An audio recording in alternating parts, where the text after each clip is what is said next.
Hi guys, Vince here once again, and today we're going to be doing something a little bit different. We're going to be talking about the ongoing feud between Gary Neville and Arsenal Fan TV. Just to bring you up to speed very quickly before I start, there's been quite a lot made, particularly across YouTube, of Gary Neville coming out, I believe, just after an interview on Sky Sports. I believe it's just after the Arsenal-Chelsea game, and basically saying that Arsenal Fan TV are embarrassing. I thought this was really interesting because I've been keeping an eye on both a lot lately, and I wanted to just kind of weigh in on my thoughts as I thought it's definitely an interesting point, and I think there are certain points that people haven't really raised here, which I think are very relevant and is something I want to cover. So yeah, so of course for those of you that aren't familiar, Arsenal Fan TV have been well known across YouTube for the last couple of years. I mean, as the whole club has to some extent, of their kind of Wenger out campaign. However, what's quite interesting about their campaign and actually the whole club, is that it kind of split everybody down the middle, and there are a number of people who seem to be quiet throughout the majority of the season, and then some immediately come out of the woodwork and then say, "Yeah, get him out. We're done. We're finished with him." Blah blah blah. Whereas Gary Neville has pretty much just said that this is effectively embarrassing. So obviously, Neville himself, for those of you that aren't familiar, is a very outspoken pundit, a former Manchester United player, fairly well respected, I think, obviously, kind of affiliations put aside as a pundit. And obviously Arsenal Fan TVs, depending on your positioning here, are kind of the long-suffering clubs of what's seen as Arsenal's mediocrity. So I'd just like to say before I go any further that I'm completely neutral here. I'm not taking one particular side or the other. I don't support Arsenal or have anything against them. I think what Wenger has achieved is incredible, and I think it's actually really great that Arsenal have stuck by him for 20 years. And I really fucking wish that other clubs would do that more, because let's face it, the Premier League is becoming more and more hollow every year. And I do totally get the frustrations of Arsenal fans. Of basically Arsenal's results every year. It's like Groundhog Day every fucking year. I used to live with a bunch of guys who supported Arsenal, and watching the matches with them were just so frustrating because they have all this potential, they have the money, they have the stadium, they have a good manager, they have the players, but they're just toothless in front of goal. They don't have the mental grit that they fucking need, and when it gets tough, they're not there. It's just as simple as that. Even in you have to look at some of the biggest players like Ozil to see that they don't have the heart and the true ambition to really push on. And with that said, I'm gonna have to, and I'm preparing for that angry keyboards coming as I say this. I'm completely with Gary Neville on this one. I think you can't fucking you simply cannot have this attitude of saying I'm going to support a club and I'm going to support a manager until things get tough, and then I'm going to immediately I'm going to throw the manager under the bus. You just can't fucking do that. Arsenal, of any club in the league, should know what to expect from their manager, because you've had him for 20 years. You know what he's about. You know what you're going to get, and you can't just start moaning and bitching as soon as things get tough. It just doesn't work like that. It does not work like that. The Premiership is tougher than it's ever been, and weirdly and controversially, fans now are even more unreasonable and even more impatient than they've ever been. And to be perfectly frank, there's no better example of this than Arsenal fans. They are famous for being a bunch of, to the rest of the fans of other clubs, effectively a bunch of fucking crybabies. And this is just absolutely endemic of that attitude. You know, it's fundamentally it goes into one of two things, and I think I can totally see either argument. I'm going to show you where I feel with this, but you either support your manager, you support the club, and you say I'm going to stick with you regardless of where this goes, obviously at least up to a point, and you stick with them, or you don't stick with them and you say, right, I don't fucking support you, I don't support what you're doing, I'm not going to fund the club, I'm not going to go out and support them in the stadium, I'm not going to go out there, I'm going to protest them, and I'm going to push them out, and I'm going to make my opinion heard.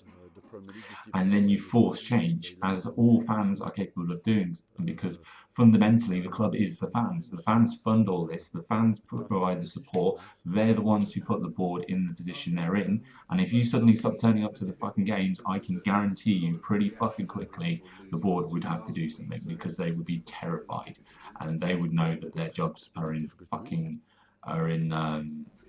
are in some serious hot water, effectively.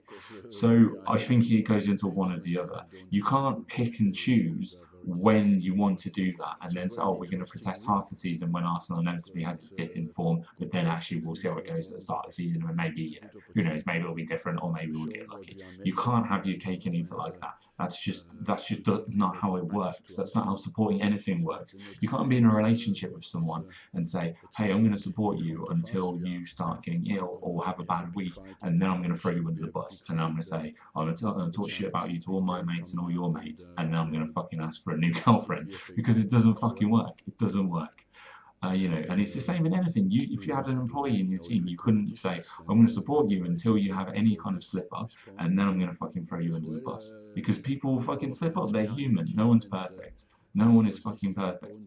And that's what it fundamentally comes down to from the fans' perspective. And I think in terms of why this is happening, I think we could sit here all day and it's gone on for years and years and years, this conversation. And there are people who are probably much smarter than me who have covered it.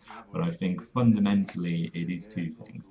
I think it's the lack of mental grit that Arsenal possess, which is lack of the kind of winning mentality as it's always described in Arsenal, which is evident in its results and in the position it comes through every year. If you think about how difficult it would be to deliberately fall where they fall or thereabouts where they fall every year, if you were deliberately trying to do that, it would actually be more difficult in many respects to come somewhere between second and fourth every year and to come out in the Champions League, in the last 16 every fucking year. It would be, it's ridiculous. So that fundamentally it comes down to to mental things and the philosophy of the club, what you're going for, where you're wanting to end up, and what you're trying to achieve. And obviously, as a result of that, the fans now have this resentment towards the same shit every year, every year, every year. And I totally am sympathetic towards that. And that's why I do feel sorry for my mates at work and otherwise who do support who do support the club and want to see things change. But then I think you have to think about the kind of, if you look at this objectively, let's forget that it's Arsenal for a second. Let's just look at them as a football team in the Premiership, one of the better ones. Obviously, I think that is fair to say. But then you look at it objectively. So if you read their last four finishes in the league, going from last year to obviously 4 years ago, it reads second, third, fourth, with Champions League every single year without fail, and with the FA Cup won twice in the last 4 years, which is one of the things that really pisses me off about this. And I think it's a point that's not really raised, and I don't know why it's not raised enough. Is that the general argument is, oh, well, we're not going anywhere, we're not succeeding, we're not moving forward. It's total fucking horseshit. I get the whole, Arsenal versus Spurs thing last year. Arsenal should have won. There's absolutely no fucking question. You should have won the league. But again, this feeds back to my psychological argument. But if you were to look at that objectively, and again take the fact that it's Arsenal out of your head for a second, and think, fucking hell, they came fourth, then fourth again, then third, then second, and had Champions League every single year. And in 2 of those 4 years, they won silverware, and not just any silverware, the FA Cup, which, although admittedly it is diminishing in terms of its prestige, it's still a fucking big cup, and you don't win that by accident. You don't fucking trip over it. You need to be a top club, and you do need to fucking commit to it. So is that really that bad? If I was, let's say Man City were in that position, and they ended up with that. They ended up with that with Guardiola right now. They finished fourth, then third, then second, then second. I don't think they'd be really, objectively speaking, that fucking pissed off about it, particularly with silverware in 2 of those 4 years. You look at Manchester United right now, they're going through a period of turmoil and change. I think if they finished top four this year and they got any silverware whatsoever, they would be fucking happy about it. They would be very happy about it. You look at Chelsea for a second, they went in fucking meltdown, complete and utter meltdown, almost very similar if you think about it to what Leicester did. Leicester won the league last year, absolute fairy tale story, one of the best football stories, if not any sports stories, ever. And this year, they're 1 point away. I say this just before their match against Swansea today. They are 1 point away from the relegation stages. They have gone in full fucking meltdown. And if they go down, they will get. I mean, it would be inconceivable. It would be fucking inconceivable. Manchester United had the most successful manager of all time, absolutely fucking killed it for years. They weren't necessarily winning stuff every year, but they were fighting for the top places every year. They were challenging, which is a key word you'll hear people use a lot. They were challenging for the title. They were pushing into the top four. They were up there, which is what Arsenal does. Fundamentally, they do that. Fourth, fourth, third, second.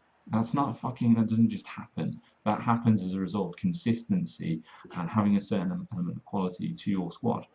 And what I will also say in Wenger's defence is that he's done that with changes happening, with things coming through, with moving stadiums, with having a limited budget, with having guys fading and coming and going. Lost Van Persie, sold Fabregas, obviously that's a contentious point in itself. But, they weren't without their fucking challenges. They sure as hell didn't have a billionaire funding them, throwing players at them left, right, and centre. So I think all things considered, you really don't have a fucking position to complain. And this brings me on to another point, which kind of feeds into what I was just saying. Back in December, I was at a party with a few friends, and I was talking to a guy who supports Liverpool. And I was just having a chat with him just over dinner, just here and there. I was like, "Oh, fucking hell, you guys are doing really well. You look like you're going to be way up there.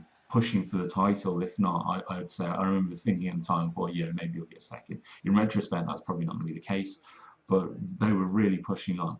And what he said to me is very relevant here.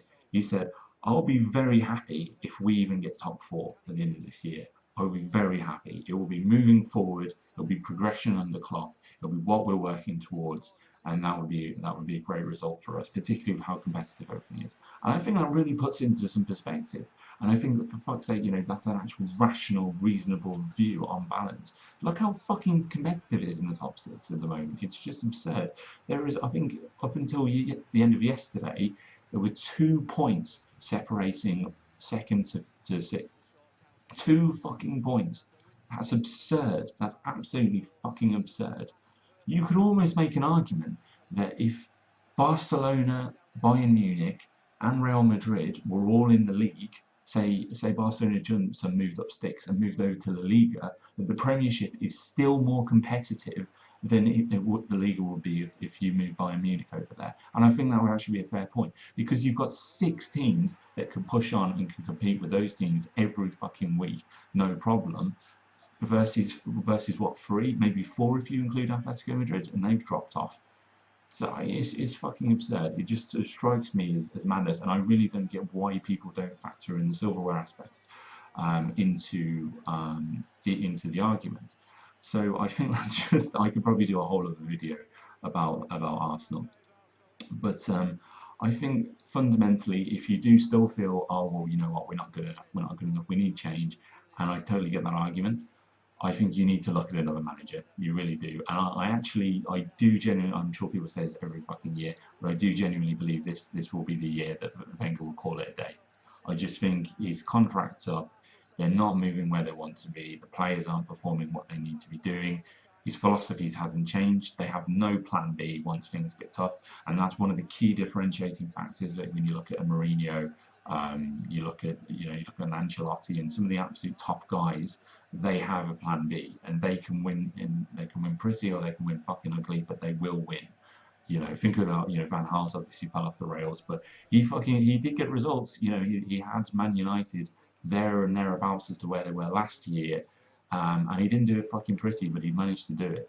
And yeah, I think you've got to then look to other managers. But then the final point of the argument, as we've been over this a billion times, who would you potentially have in? Because Wenger is, I would say, even now, he's still top 8 probably managers in the world, maybe top 6, depending on how critical you want to be. I mean, last 10 years aside, he was absolutely fucking up there with the best of them. But I think realistically now, he's up there. He's worth mentioning with your certainly with Klopp. I think Guardiola is over. I think he's a fantastic manager, but he is overrated in some respects, quite one-dimensional. But the only person I can think that really jumps out of my mind who would logically and feasibly be available at the end of this season is Simeone. And Simeone is probably not the best choice, if you look at least from a stylistic perspective.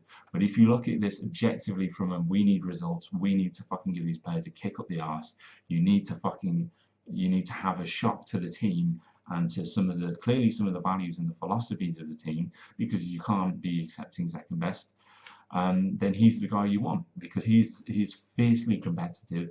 He's absolutely ruthless. He will fucking cut people out if they need to be. He's well known for making the most out of players that aren't really top level. And if you look at a number of the guys in the Arsenal squad, you know, they have that potential, but they're not really pushing on. Then he's the guy I think you could potentially bring in. And I think, although it's been said, you know, he's actually been quite vocal apparently in a number of occasions about his love of Inter Milan, and where he would potentially like to go next. Apparently he's spoken about that at length. But then when you think about a guy of his quality and what he's done with Atletico Madrid, think about what he could then do with Arsenal, and then think about someone as horrendously competitive as he is, as he clearly fucking is, to get Atletico Madrid to where he did. Then what other league are you possibly going to go to in the world? You know, the Bundesliga is not going to offer you that. The La Liga is not going to offer you that. The Italian league sure as fuck isn't going to offer you that. You know, that's still pretty much a one-horse race, let's be honest. And every other fucking top quality manager is there right now. Also from his perspective, what team could he logically go to that would offer him that kind of platform which he could kick on from and compete with the big teams, you know, immediately, and have that presence, as opposed to having to kick up. You know, if he didn't go with them, I mean, who else is he going to have, really? I mean, what other option do you have? I don't see Spurs getting rid of Pochettino anytime soon. I don't see Mourinho leaving Man United anytime soon, barring an absolute meltdown. I think Man City have thrown their chips in with Guardiola very much, and I think unless he finishes I think even if he finished outside the top four this year, they would still stick with him. Just again, partially because who the fuck else are they going to go with? I mean, Chelsea's probably an option, but then you look at what Conte's doing there, absolutely fucking killing it. You know, there's no way he's leaving before the end of the season, barring an absolute meltdown. Liverpool absolutely are in love with Klopp. So who else are you realistically going to go to? I mean, unless you go with like a Southampton, who have allegedly got some new funding coming in, and you know they've recently changed managers. They have a good platform that if they had the right funding, you can see them maybe kicking on into that top four, consistently top six position, which is pretty much where they are now. But you know, I think fundamentally, I would just go back to what I said earlier. There's one of two positions you take. You either support the club and all of its baggage, or you don't, and you protest it, and you don't turn up to the games, you don't fucking pay the exorbitant season ticket prices they pay, and then you pick one or the other. But you sure as hell can't have your cake and eat it, because that's just bullshit. So guys, I feel like this has been a rant. It kind of has in many respects, but I think it's one that definitely has been bubbling under the surface of years for many people, and I hope as I say, I felt that I raised some valid points and maybe some actual conclusions and where it could go to in the near future. I'm going to put my stake in the ground until I do think Wenger will leave at the end of the season, and I'll be very interested to see how Arsenal fans feel after that, because I think they're going to get a shock, and I think they will move backwards before they move forwards. But yeah, let me know what you think. You, an Arsenal fan, do you think I'm being harsh? Do you think it's unjust? Do you think there are things I haven't considered here? I mean, where do you realistically think Arsenal are going to go? Is Wenger still going to be here at the end of the season? Let me know. Don't forget to like and subscribe to see more videos and more opinion pieces that I have coming up. And we'll see you again next time. Cheers.